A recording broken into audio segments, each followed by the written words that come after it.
প্রথমে ভিডিও দিল, তারপরে সেট কিছু কমেন্ট পড়বো। তো চলো। আমার এক ইজ্জত আমি কয়জনকে দেখাবো? আমার ইজ্জত আমি একজনকে দেখাইছি, আমি তার সাথে সংসার করতে চাই, আমার অন্য জায়গায় কখনো সংসার হবো না। আমি একটা নারী, আমার ইজ্জত এক জায়গায় দেখানো হয়ে গেছে, আমি কিভাবে অন্য জায়গায় যেই করবো? ভালো রাখতে পারবো না, না রাখবো, দরকার পড়লে আমি একবেলা না খেয়ে থাকবো, কষ্টে থাকবো, তারপর আমি ওর কাছে থাকবো। আমি হ্যাঁ, আমার বাচ্চা ধরছিল, 2.5 মাস হয়েছিল, তারপর আমার ওষুধের মাধ্যমে এটা নষ্ট করে দিচ্ছে আমার বাবা, আমার আম্মু।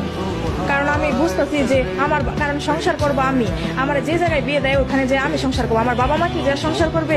तो आओ यार शुरू करते हैं बिना किसी वक्त। একই কারণে আমার পাগলিটা পৃথিবী ছেড়ে চলে গেছে।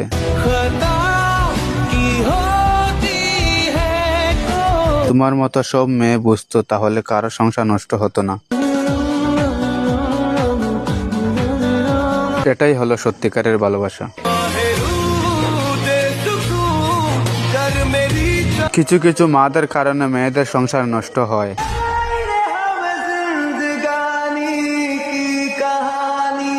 ভিডিও শেষ সবে হলো।